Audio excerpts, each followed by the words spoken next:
A tale of courage, justice, and redemption unfolds in the small town of Pine Ridge, Arizona, where a chance encounter between a retired Marine and a notorious biker gang ignites a powder keg of tension that's been building for years. The scorching Arizona sun hung mercilessly over Rusty's Gas and Go, a weathered outpost on the outskirts of Pine Ridge. Heat waves danced across the cracked asphalt, creating mirages that shimmered in the distance.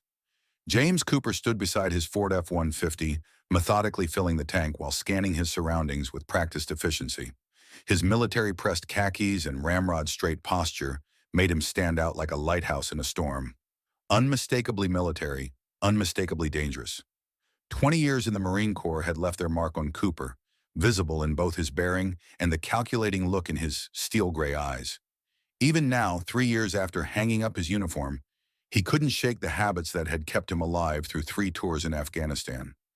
Every person, every vehicle, every detail was mentally logged and assessed for potential threats. The relative quiet of the afternoon was broken only by the soft whisper of the hot desert wind and the steady click of the gas pump. Cooper checked his watch. 14:37 hours. Old military time habits die hard. He had another 4 hours of driving ahead if he wanted to reach his destination before nightfall, though he wasn't quite sure what that destination was yet. After leaving the Corps, he'd been drifting, seeking something he couldn't quite name. The peaceful monotony shattered as the distant rumble of motorcycles grew into a thunderous roar. A dozen Harley-Davidsons swept into the station like a leather-clad hurricane, chrome gleaming under the merciless sun. The Shadow Wolves MC, their patches marking them as one of the most notorious biker gangs in the Southwest, had chosen this moment to make their presence known. Cooper remained focused on his task, but his trained senses heightened. He cataloged every detail: 12 bikes, 15 men, multiple concealed weapons poorly hidden under leather vests. The biggest of the bunch, a mountain of a man with a thick beard and arms covered in faded military tattoos, though Cooper doubted the man had ever served, caught his eye and nudged his companions. "Well, boys," the bearded giant drawled, his voice carrying across the station with deliberate volume. "Looks like we got ourselves a real-life jarhead, standing at attention even while pumping gas." Laughter rippled through the group, raw and threatening.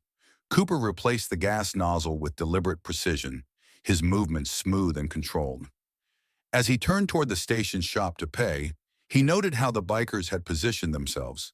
Not random placement, but a calculated effort to box him in.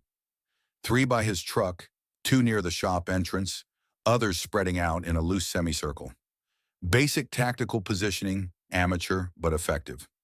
Inside the shop, the young cashier, Emily Martinez, watched the scene unfold with growing anxiety. She'd seen that look in the biker's eyes before. Nothing good ever followed. Her hand hovered near the panic button beneath the counter, installed after the Shadow Wolves started making regular appearances in Pine Ridge 6 months ago. "Sir," she said quietly as Cooper approached the counter, her eyes darting between him and the bikers outside. Maybe you should wait inside for a bit. I can call the sheriff." Cooper offered her a reassuring smile that didn't quite reach his eyes. "No need, ma'am. I've handled worse." His voice was calm, steady, carrying the quiet confidence of a man who had faced death and come out the other side. Through the dusty window, he watched the bikers circling his truck like vultures, their intentions clear in their predatory movements. One ran a hand along the pickup's paint job, leaving a deliberate scratch. Another kicked at the tires while the bearded leader stood back, orchestrating the intimidation display. Cooper knew the next few moments would determine everything. He'd seen this game before, in different places, with different players. Bullies were the same everywhere, whether they wore turbans in the mountains of Afghanistan or leather vests in the Arizona desert. They mistook kindness for weakness, patience for fear. The bell above the door chimed as the bearded giant stepped into the shop, ducking his head to clear the frame. The temperature seemed to drop despite the desert heat as 2 worlds collided, military precision meeting outlaw chaos.